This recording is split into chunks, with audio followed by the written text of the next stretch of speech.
Hoy estamos en un nuevo episodio de Cáncer al Descubierto. Nos acompaña Alejandro Schuchman, que él es escritor, es psicólogo especialista en adolescencia, pero hoy no está ni por escritor ni por psicólogo, está porque es familiar de un paciente que transitó cáncer, y en este caso el paciente era su hijo. Así que bueno, Ale, gracias por venir, por sumarte y por ocupar parte de tu tiempo en nosotros, que sé que tenés una agenda ajustada. Un placer, hermano. Un gusto grande y efectivamente, acá estoy no como profesional, no como psicólogo, sino como papá de Santi. Así que gracias a vos por invitarme.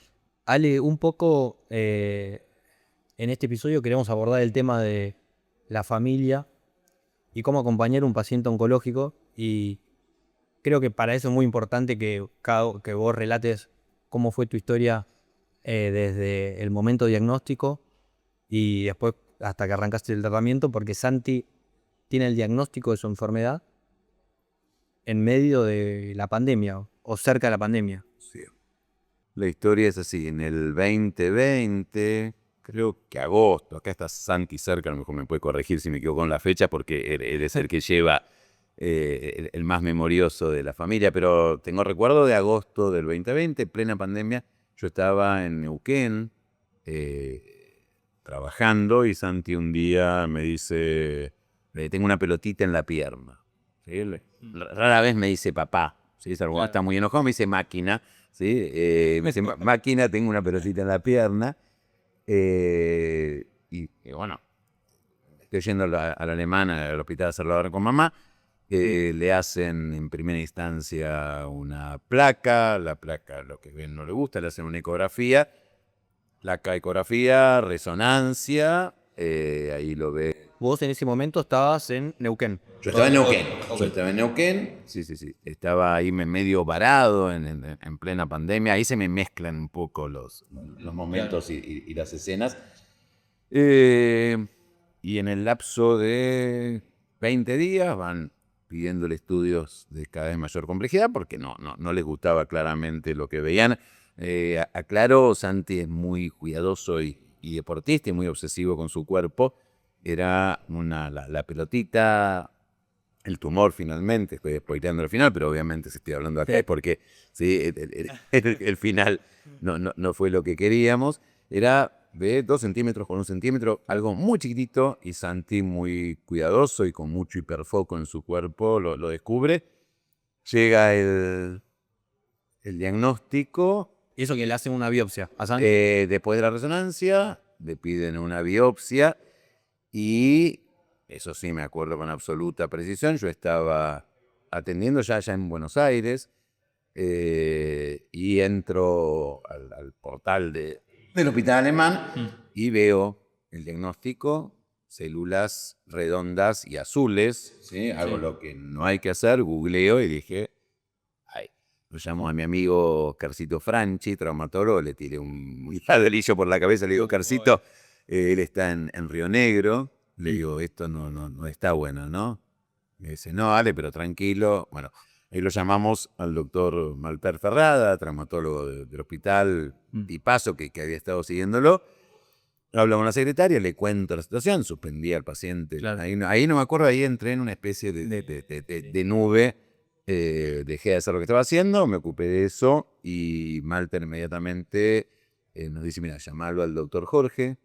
¿Sí? Sí. Andaba Es era el traumatólogo del hospital de... a ver, Malter Terrada, traumatólogo que lo había estado viendo Bien. a Santi desde que Santi va a ver, Santi va por guardias, hace el primer estudio, le piden ir complejizando y lo derivan, le dicen, mira, no es para guardia, anda a ver a un traumatólogo de consultorio, ahí lo ve a Malter Terrada y ya con diagnóstico Sí. informado, ahí vamos a ver a Jorge, que es el cirujano que finalmente lo operó. El diagnóstico finalmente era un sarcoma de Ewing. Sí. ¿Sí?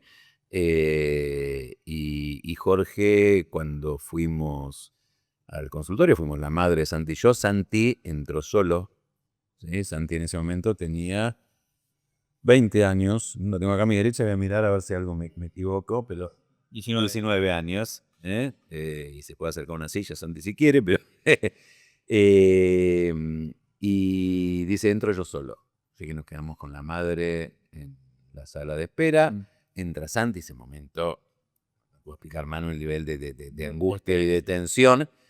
Y cuando entramos, Jorge nos dice, bueno, efectivamente, vamos a usar Home Able, la buena noticia, hay mucho por hacer. Lo mira a Santi y dice, tenés 2 días para golpear la pared, para puquear y para hacer lo que quieras, y después, ¿sí? Vayan a ver a la doctora Gavivática, ¿sí? Y ahí empezó. Y ese, ¿sí? En la esquina de Cachimayo, no me acuerdo de otra calle, y Emilio Mitre, Santi, ¿sí? Fue el día, te diría, más difícil de todos los días de todo este proceso de acompañamiento. Santi. Es tremendo lo que contás, pero cuando vos mirás y buscás patología redondo celular en internet, ¿cómo fue el resto de la comunicación con la familia? Digamos, ¿a quién acudiste? ¿Con quién lo compartiste? ¿Lo llamaste a Santi? ¿No lo llamaste a Santi? ¿Sabés que en ese momento hablé con la madre seguro? Hablé con mi hijo mayor, Nacho. Bien. Hablé con mi pareja en aquel momento. Hablé con Santi, por supuesto. Te digo que tengo como momentos y después está todo sí, Como borrado. como borroso ahí y desdibujado. Sé que dejé lo que estaba haciendo, me fui para Caballito, lo digo Villa Urquiza. Bien. Santi con la madre, ¿sí? Va y viene Villa Urquiza Caballito, y el doctor Jorge nos vio en la sede del hospital en Caballito. Sí me acuerdo que después de verlo a Jorge me fui a la casa de mi hijo más grande, ¿sí? Sí. A hablar con él y a desahogarme, y al día siguiente tuvimos la entrevista con Gaby. Fue toda una secuencia, Gaby, acá Y se hizo rápido, ¿no? Esa secuencia de que llega el diagnóstico. Y ahí le quiero decir a toda la gente que esté mirando y que esté pasando por alguna situación similar. Ese es el momento más complicado, porque es el momento de tomar conciencia y encontrarse con diagnóstico así que se te viene como un mazazo. Y yo escribí una nota cuando ya Santi estaba en el tratamiento y además que Santi me habilitó y medio que me pidió, yo escribo para el diario Creme y dice, escribí pues vas a ayudar a un montón de gente. El título de la nota fue El tiempo se detuvo cuando me enteré que mi hijo Santi tenía cáncer. Este fue el título, una nota en Clarín que lo leyó muchísima gente y que está hoy en salas de espera acompañando a familiares. Y fue eso, el tiempo se detuvo en ese momento. Después, en el caso de Santi, y voy a spoilear, Manu, permiso, vinieron todas buenas noticias, pues Santi está acá conmigo 4 años después, libre de enfermedad y está súper bien haciendo vida normal. Pero ese momento fue el momento más complicado, pues todo incertidumbre hasta que se organiza el tratamiento y después no tenés tiempo de angustiarte. Sí, Santi no se quejaba y yo le decía, no te quejas nunca, y dice, ¿para qué me voy a quejar? ¿Sabés qué pasa mucho? Eso que vos decís, que cuando uno viene al oncólogo o al traumatólogo y arrancan digamos, las órdenes, que te damos una orden de resonancia, una orden para pedir la quimio, el paciente entra en un loop que empieza a hacer todas las cosas que le pedimos y cuando terminan el tratamiento es el momento en el que muchas veces al paciente le baja la angustia y eso lo vemos todos los días en el consultorio y a los pacientes que les pasa eso, digo, no se sientan solos porque es algo que le suele pasar a la gran mayoría de los pacientes porque cuando te llegan todas las órdenes juntas, los pacientes hacen un clic y dicen, bueno, ya está, tengo que activar, me tengo que curar, y cuando termina el tratamiento muchas veces se relajan y viene, digamos, cuando aparece la etapa de controles. Un poco vale lo que contabas para que la gente que nos escucha sepa qué es un sarcoma de Ewing. El sarcoma de Ewing es un tipo de neoplasia que se llama de tejidos blandos, que dentro de eso hay un gran grupo y este tipo de sarcoma de Ewing se da sobre todo en pacientes jóvenes, cerca de huesos largos, y es una patología que cuando está localizada tiene buen pronóstico, que se trata y que muchas veces, como fue el caso de Santi, lleva primero una fase de quimioterapia inicial y después un acto quirúrgico y después otra fase de quimioterapia. Santi tuvo la particularidad de hacer la quimioterapia en medio de la pandemia y las quimioterapias en general te bajan las defensas. Y te quería preguntar si en algún momento de su periodo de quimio tuvo fiebre, porque en ese momento tener fiebre significaba... Más hisopado, man. El argentino más hisopado fue Santiago Schuchman. Montón de veces levantaba fiebre y era, ok, vamos, hisopado, ¿sí? Aislamiento. Entonces, creo que 7 veces, 8 veces, ¿no? Acá se le infectaba el catéter a Santi, el portacat. Entonces, sí, sí. Me acuerdo de las escenas de la ciencia ficción, ¿no? Porque ya la pandemia era una situación de ciencia ficción y tener un hijo con cáncer en ese contexto, sí, para Santi ser el paciente, era complicadísimo. Sí, sí, sí, sí. ¿Y en qué rol te viste vos cuando o sea, muchas veces uno está acostumbrado a ver al padre estar enfermo, o al padre de uno, pero cuando la situación es al revés y se enferma el hijo de uno, me imagino que, bueno, ahí se mueven un montón de cosas emocionales dentro de uno. Y la situación que te tocó vivir a vos, Ale, es la situación que le toca vivir a muchísimos padres.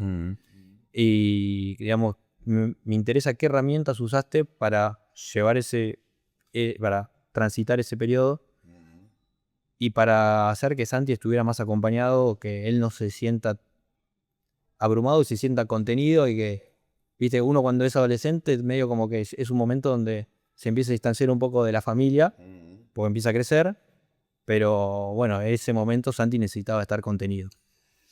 Santi fue el capitán de su tratamiento, así como en el primer día que ahí mostró, te cuento la anécdota que viene a cuento y después te digo qué herramientas tuve que desarrollar yo, pues no sé si las tenía en ese momento. Cuando después Santi todavía estaba con quimio, creo. Él estaba aprendiendo a manejar, recién había sacado el registro, yo le compro un auto y era la tercera o cuarta vez que salía a la calle. Y un día en la cuadra de casa estaciona mal, ¿sí? Voy a contar un ilícito, pero es todo, sí, es todo blanqueado y el damnificado fue notificado previamente, oportunamente. Y toca, ¿sí? Le da marcha atrás y se equivoca, en lugar de doblar por un lado, dobla por el otro y le da, ¿sí?, un tuki al auto que estaba estacionado. Entonces, le dejamos una nota en el parabrisas, mirá, ¿sí? Fuimos nosotros. Mi abuelo se parece el damnificado por el choque del auto. No, igual fue previamente, está todo bien. Dejamos el teléfono, el día siguiente llama, me quiero morir, pero gracias por avisar, se ocuparon los seguros. Y yo le decía a Santi, bueno, ocupate, Santi, yo estaba con un montón de cosas, de trabajo y demás, ocupate de gestionar el seguro. Y Santi dice, no, ocupate vos. Digo, dale, crecé. Y mira, me dice, ¿te parece que crecí poco este tiempo? Ok. Si deja que yo me ocupo del seguro. Santi fue marcando, a la madre y a mí nos fue marcando. Claro. ¿Sí? Yo digo siempre en mis libros y en mis charlas, tenemos que estar cerca de los chicos para cuidarlo y lejos para no asfixiarlo. Y el mejor ejemplo es que no lo pongo en mis charlas para no sobre involucrarme e involucrarlo a Santi. Santi nos iba marcando. Hasta acá, ¿sí? Cuando estábamos en el pasillo de oncología del hospital, en las consultas y en los controles, Santi nos preguntaba, a la madre y a mí, sobre todo a mí, ¿qué van a preguntar? ¿Sí? Esto no, esto es una boludez, esto no lo diga, esto sí. Qué bueno. Que guionaba y él iba marcando, el paciente soy yo. Y este es mi tratamiento. Y fue marcando este territorio. Hasta donde sí, hasta donde no. Obviamente estaba angustiado, estaba asustado, pero... ¿Sabés que a mí me llama la atención? O sea, el otro día que los atendí, me llamó la atención, pero para bien. Sí. Cómo, es cierto lo que decís, que en el caso de tu familia, Santi, que es el paciente, maneja los roles tuyos y de la madre. Y de la madre, sí. Y él dice, no, papá, esto no lo hagas. Esto no, esto sí. Y está bueno, pero sobre todo está bueno porque siento que cuando alguien muy cercano a la familia o alguien de la familia se enferma, uno tiende inmediatamente a sobreprotegerlo. Y un poco también en tu rol de psicólogo especialista en adolescencia te quiero preguntar, cuando alguien en la familia se enferma, independientemente de la enfermedad que tenga, ¿cuesta más soltar? Sí, claro, sí. Bajo el grito de pobrecito está enfermo, le damos un montón de cosas que no necesitan y algunas cosas que sí necesitan no se las damos. Entonces, es muy común, ¿sí?, que cuando hay alguien... A ver, lo peor que podemos hacer con un hijo es ponerle la etiqueta pobrecito Santi tu cáncer. No, sí, un garrón, la verdad que no está bueno. El cáncer es una enfermedad complicada, pero que esto... Y acá digo una frase de Gaby que a mí me ayudó un montón y la digo mirando a la cámara. Cuando le pedí permiso a Gaby Gatica, que le mandamos un beso enorme, que no pudo sumarse al episodio, cuando le pedí permiso para escribir la nota en el diario y nombrar al equipo, me dice, sí, por supuesto, hacelo. Y poné por favor, Ale, que en oncología hay cada vez más buenas noticias. ¿Sí? Y esto es una notición. Hay una parte importante, Manu, de mi historia, que no sé si la sabés. Mi papá tuvo hace, en el 89, bueno, 30 y larguísimos años, un tumor en partes blandas, pierna izquierda, ¿sí? Y murió a causa de ese tumor, que fue haciendo metástasis y terminó con un cáncer de pulmón.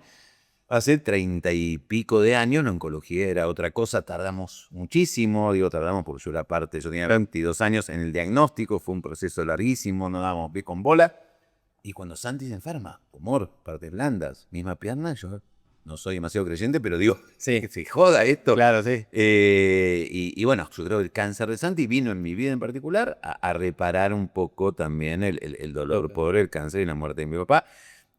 Y la oncología en esos 30 años creció una enormidad y yo lo vi como acompañante de mi padre en su momento y como acompañante de mi hijo en este momento, con lo cual, digo, es clave la detección precoz, es clave, ¿sí? la consulta enseguida. Muchas veces, por miedo a que los estudios den algo malo, los pacientes tardan en consultar, ¿sí? Que sobre una consulta y no que falte. Esto lo digo como padre. Sí, eso es una de las banderas que tiene este podcast, que busca dejar un mensaje de prevención, porque detección precoz se traduce en mayor tasa de curación. Y lo otro que cuenta Ale, lo cuenta también Gaby en su episodio, que dice que hablamos de melanoma, que es un tipo de tumor maligno de la piel, y ella cuenta que hoy hay pacientes que vienen con enfermedad metastásica, incluso con metástasis en el sistema nervioso central, que es el cerebro, y los pacientes muchas veces se curan. Y eso porque ha habido grandes hitos en la oncología que han cambiado la historia del cáncer, y el cáncer dejó de ser sinónimo de muerte, y es una patología que a veces la logramos erradicar, la logramos curar, y muchas veces la logramos cronificar. Y los pacientes llevan una vida sana, o sea, o una vida linda y una muy linda calidad de vida con la enfermedad oncológica en sí. Y eso está bueno también que lo sepan, porque hay veces que le decimos a los pacientes, no, esta enfermedad no se va a curar, pero esta enfermedad sí la podemos cronificar.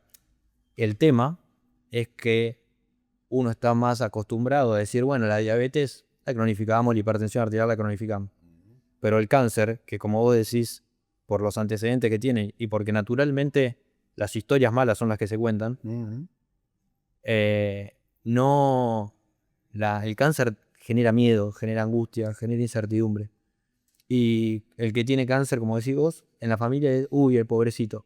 Así que, Ale, te felicito porque el rol, o sea, te felicito y te admiro porque el rol que vos le das al paciente en tu familia está buenísimo, y lo que vos decís le pasa a muchos pacientes que dicen, che, no, o no quieren manifestar cosas que sienten porque no le quieren generar angustia al núcleo familiar.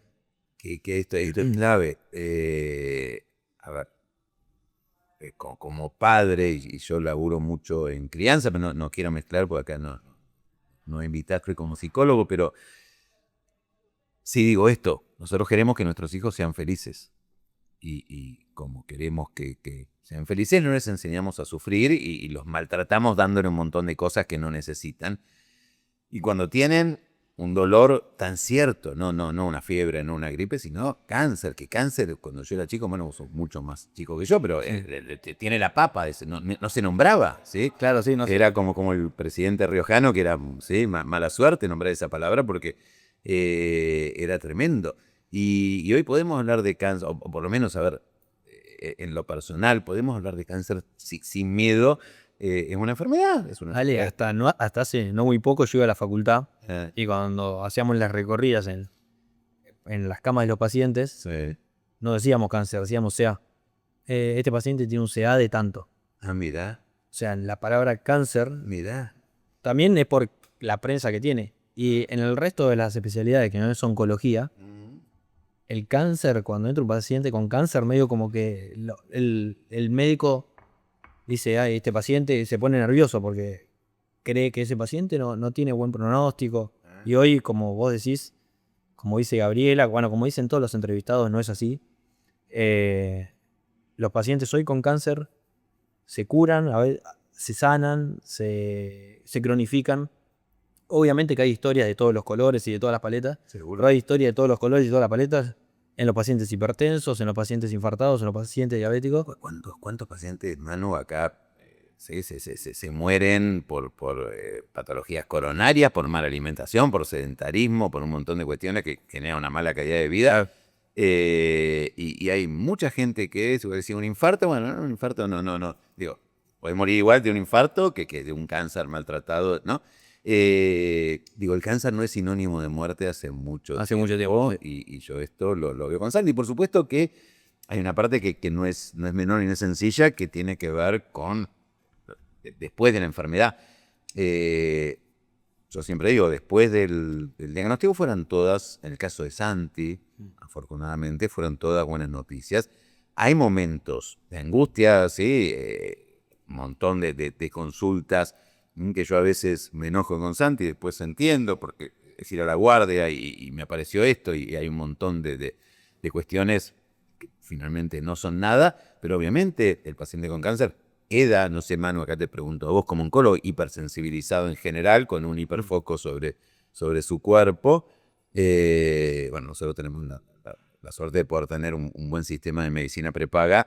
Imagino que quien no lo tiene, hay un derrotero complicado hasta que llega, ¿sí?, a poder evacuar todas sus dudas, pero queda como una alerta mucho más allá de... Eso que vos decís pasa todos los días. El paciente queda más sensible. Y el otro día entrevistaba a una paciente que me decía, una paciente joven con cáncer de mama, que es el episodio de Natalia Perviu, y ella me dijo que ella lo que más miedo le tenía en la vida era tener cáncer. Lo tuvo, se está curando, y me dice, y agradezco haber tenido esto, porque aprendí a vivir, aprendí a disfrutar cosas que antes no disfrutaba. Lo digo y me emociona porque Sí. yo le escucho y a veces digo, che, nos hacemos problemas por cosas que son muchas veces pelotudeces o boludeces, y a veces encontrar así un cimbronazo en la vida, o encontrar algo que te desarticule, te hace aprender y te hace crecer. Sí. No solamente te hace crecer como persona y te hace aprender a disfrutar pequeñas cosas de la vida que son hermosas. Y nada, yo a veces de los episodios salgo removilizado porque hablamos cosas que también en mi vida repercuten, digamos. Sí. Y yo lo que hablo con vos, Ale, con los pacientes, también me lo llevo a casa, aunque no quiera, pero bueno, también eso es importante que nosotros hagamos terapia y charlemos. Pensaba, Manu, yo también me emocioné cuando me contabas lo de Nati, ¿no? Si me preguntás a mí, después de la muerte de mi viejo, ¿sí?, si me hubieras preguntado hace 15 años, ¿sí?, decime cuál es tu mayor miedo, y seguramente hubiera sido que uno de mis hijos tenga cáncer. Bueno, tengo un miedo menos ahora. Claro que Pues ya pasó y está acá Santi y está bien. Con lo cual me parece que esto, poder poner el foco en lo verdaderamente importante. Nos preocupamos, yo en lo personal, este año cumplo 60 años, ahora un par de meses. estás hecho un pibardo. Hago lo que me gusta, ese es el secreto. Pero tengo absoluta conciencia de que el tiempo se va y no vuelve, y perdemos un montón de tiempo preocupándonos por pavadas, y cuando vienen cimbronazos como este, ¿no? Bueno, un cáncer en la familia y un hijo con cáncer, ¿no?, que nos genera, y acá a los padres que están del otro lado, la impotencia, ¿no? Hay un poema hermoso de Sebastián Monk, mira, si sabían, lo traía para leerlo, pero se llama Si es posible, Y dice algo así como, para ellos las espinas del pescado atragantadas, el mal modo, las respuestas humillantes. No, al revés, al revés. ¿Sí? Para mí, para ellos, la primera hoja del cuaderno, ahí la producción lo está buscando, me parece, ¿no? Ahí está. Lo leo después, pues es lindo leerlo. Si es posible, de Sebastián Monk. ¿Sí? Viene ahí la productora. Porque digo, no queremos. Claro. No queremos que sufran y cuando viene una enfermedad como esta, tenemos creo que el desafío más complicado para la familia, en este caso, ¿sí? La madre, el padre y yo que hicimos un equipo enorme, es hacer bloque y bancarnos que no podemos sacar del dolor. Claro. No está en nuestras manos. Y el paciente también tiene que saber que él en ese momento que él tiene el diagnóstico, él es el que está enfermo y él se tiene que dejar ayudar. Sí. Porque muchas veces pasa que uno cuando se enferma, ¿qué es esto? Que quiero que veo a mi familia tan angustiada, que quiero que mi familia no esté al tanto de mis síntomas para bajar la angustia, porque la angustia de mi familia también me genera más angustia a mí. Y eso lo vemos todos los días en el consultorio. A veces el paciente saca a los familiares de la consulta y dice, che, me duele acá, che, me está pasando esto. Y digo, ¿por qué no me lo decís? No, a mí me gusta venir Que viejos se angustien. a la primer unidad. ¿Pasaste y te pasó eso en algún momento? Afuera de cámara, con ese comodín tan chico, pero en algún momento sentiste que tenías que escondernos algo que pasaba para que solo nos angustiáramos. Santi dice, si me sentía mal y ya estaba. Está bueno. Acá atrás de cámara, bueno, ya era un episodio de... Bueno, recién vos sales y estabas ahí viene... Pero, hermano, ahí nos acercan que grande la producción. Y qué letra chiquita. A ver, voy a leer un pedacito. Tráiganos anteojos, que querés te preste. No. Qué buenos anteojos con malo y todos. Mirá. Para ellos, las tardes de jugar en la vereda. El cine, el circo, el sol, los elefantes. Para mí, lo que queda, si es que queda, que teniéndolos felices ya es bastante. Las espinas del pescado atragantadas, los enguinces, las fracturas, los desplantes, la fiebre, las toses, las patadas, el mal modo, las respuestas humillantes. Los dolores de muera, lo terrible, la inacción, las contracturas en el cuello, al tratarse de mis hijos, si es posible que me duela todo a mí en vez de a ellos. Dice Sebastián Monk. Terrible. Tremendo. Piel de gallina.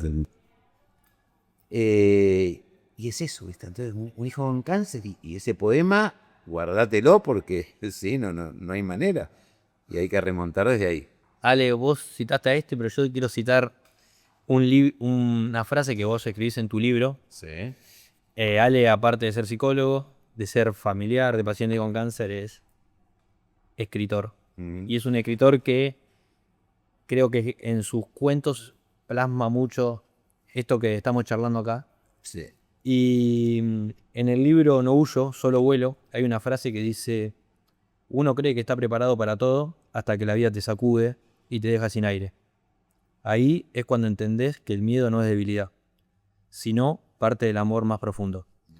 ¿Y vos cómo aprendiste a convivir con el miedo y convertirlo en una herramienta para seguir adelante?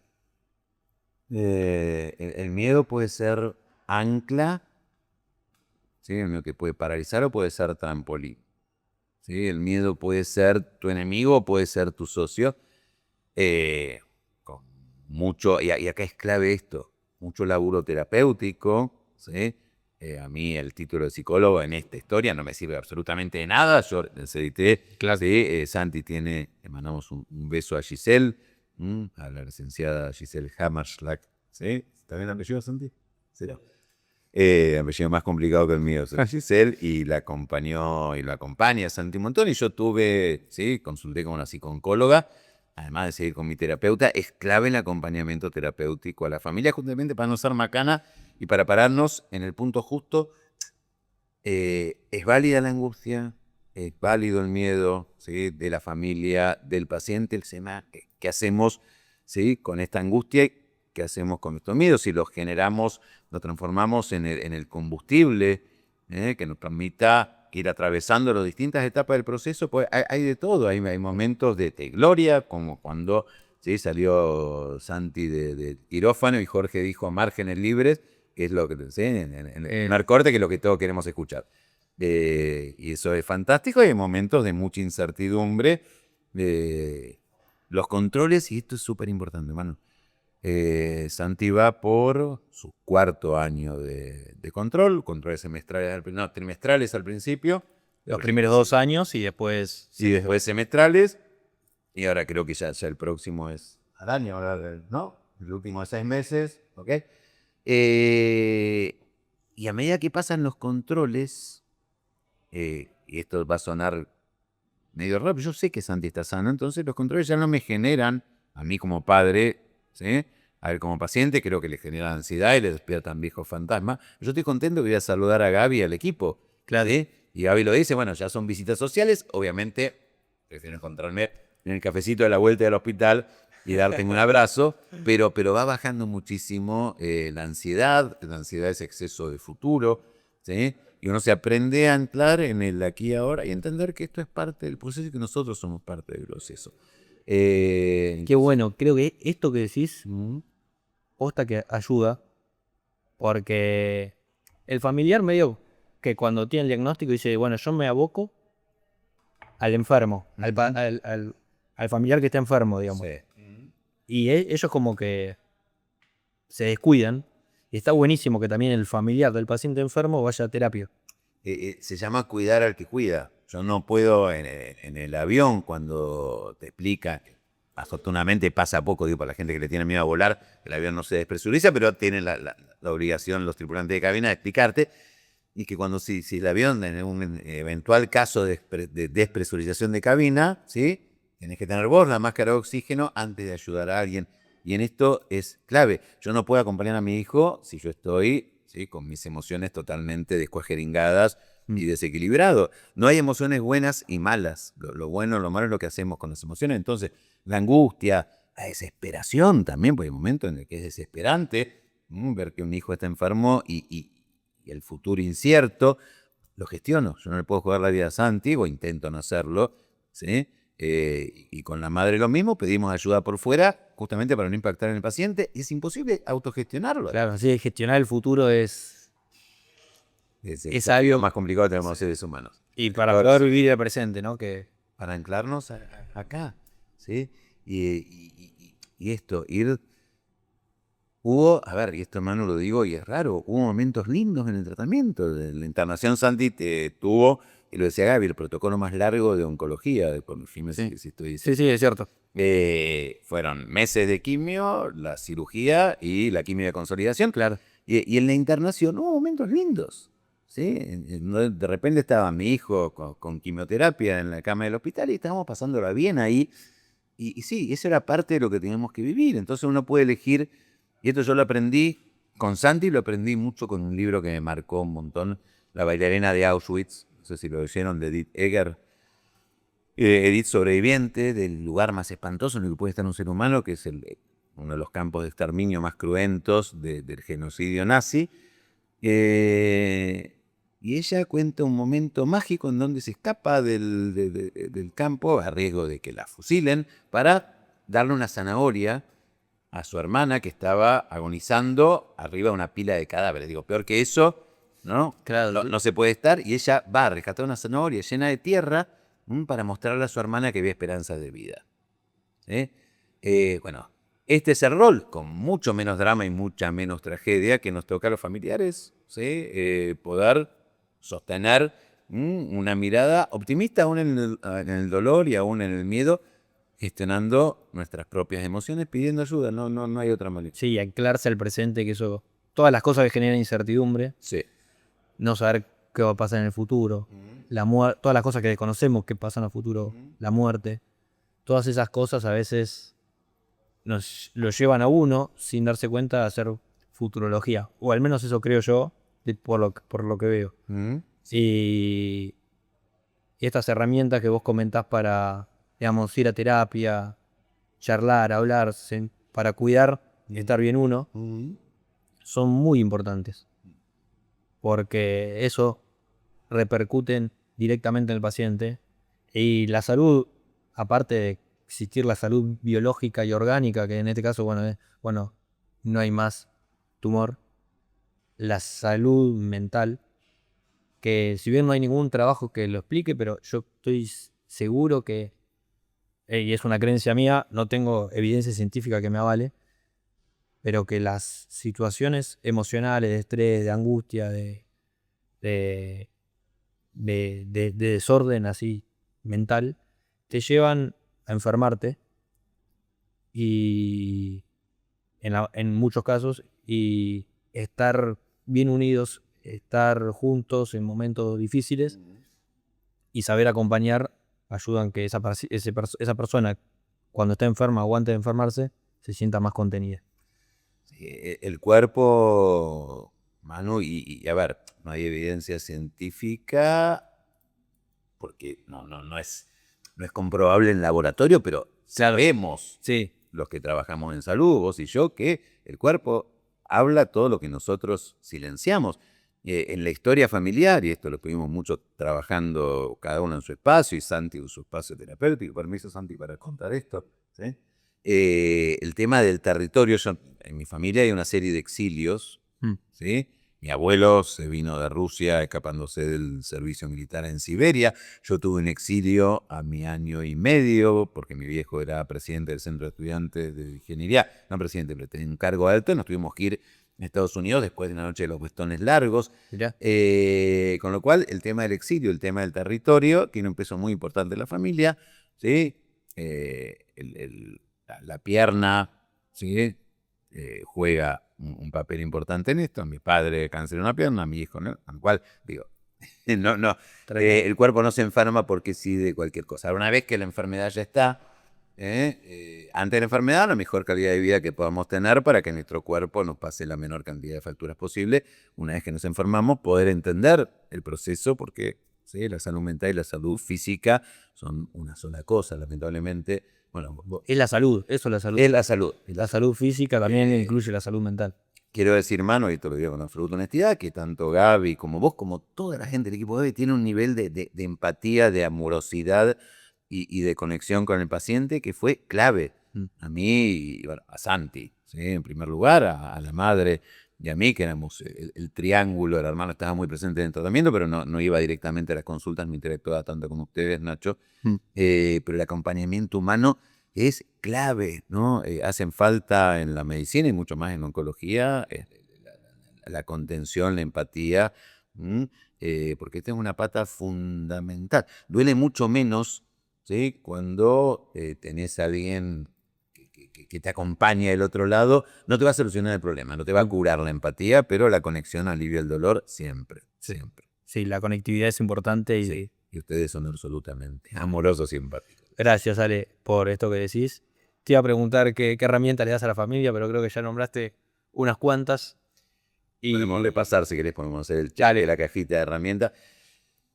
Primero, no tratar de que el paciente nos tranquilice a nosotros. Muchas veces, ¿sí? El familiar dice, bueno, ¿estás bien? Entonces me quedo tranquila, no, me en terapia. A mí no me joda, digamos, gestionarlo vos, pero no es el paciente el que tiene que cargar, además de ya con la enfermedad, con la tranquilidad de la familia. Esto es un tema que tenemos que autogestionar y pedir ayuda por fuera. No está mal, perdamos el miedo. Digo, yo he llorado abrazado con Santi y hemos llorado juntos, no está mal. Muchas familias a veces tienden a autocontrolarse, ¿no? Que mi hijo no me vea triste. Sí, a ver, por supuesto que vamos a estar tristes y preocupados. No es esconder eso lo que el paciente necesita, sino bien gestionarlo y pedir ayuda. Pedir ayuda terapéutica es clave para el paciente y para la familia. Y nuestros miedos, gestionémoslo por fuera. Nuestros miedos, nuestras ansiedades, digo, tratemos de no cargarle en la mochila del paciente, que ya bastante cosa tiene con ninguna de nuestras emociones no gestionadas, ¿no?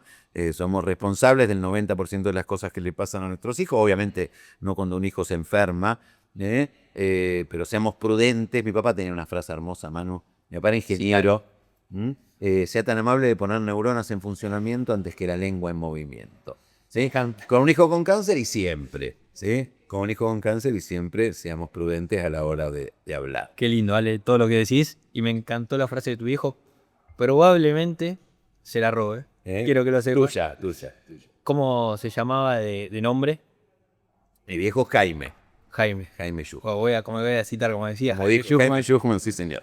Eh, Sea tan amable de poner neuronas en funcionamiento antes que lengua en movimiento. Ale, todos los entrevistados que pasan se ponen ahí en esa silla, no se escapan de esta pregunta. Sí, señor. Y esta no es una pregunta biológica, sino que es una pregunta que cada uno puede contestar lo que quiere y hay mucha diferencia, así que sentite libre. Es una pregunta jodida y difícil de contestar. Y la pregunta es, Ale, ¿qué es el cáncer para vos? A ver, efectivamente es una pregunta complicada. El cáncer para mí fue distintas cosas en distintos momentos de mi vida. El cáncer a mis 20 y pico, cuando se enferma mi padre, era un dolor imposible de gestionar. Y ahí te diría que hice un duelo de varias décadas y un duelo bastante atorado, inclusive con cierta dosis de hipocondría. Mira. ¿Sí? La hipocondría, explico, ¿sí? Es una especial sensibilidad y temor a enfermedades que no están, que están en la cabeza y no en el cuerpo. El cáncer de Santi vino a ordenar bastante de esto porque tenía que ocuparme de un cáncer verdadero, no el que se gestionaba en mi cabeza. Entonces te diría, a ver, y quiero ser muy cuidadoso porque no quiero romantizar el cáncer de ninguna manera. ¿Sí? Mi enfermedad que todos queremos tener muy lejos, nunca es una buena noticia, pero para mí fue una oportunidad de aprender un montón sobre la vida, ¿no? Porque la muerte existe, entonces vivamos, impremos la vida, como dice Nadia Blasquez. Y yo te diría que fue una oportunidad de descubrir un montón de aspectos del sentir y del vivir que si no quizás ni me hubiera enterado. Y hoy disfruto mucho más de muchas cosas justamente porque el cáncer ha estado presente en mi vida en dos momentos y en dos personas fundamentales para mí, mi padre y mi hijo. Bueno, Ale, gracias por esa definición.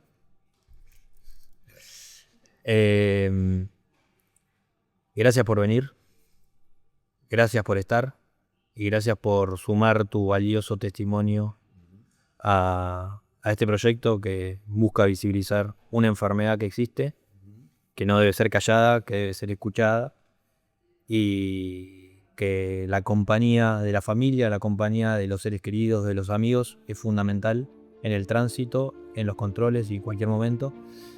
Así que este fue un nuevo episodio de Cáncer al Descubierto. Gracias de vuelta a Ale, gracias a Santi que vino acá también a sumarse. Si él se quiere, las puertas están abiertas del canal para vos. Gracias Lauta que está atrás con las cámaras y el sonido. Gracias Emi que también viene y me acompaña en esta locura.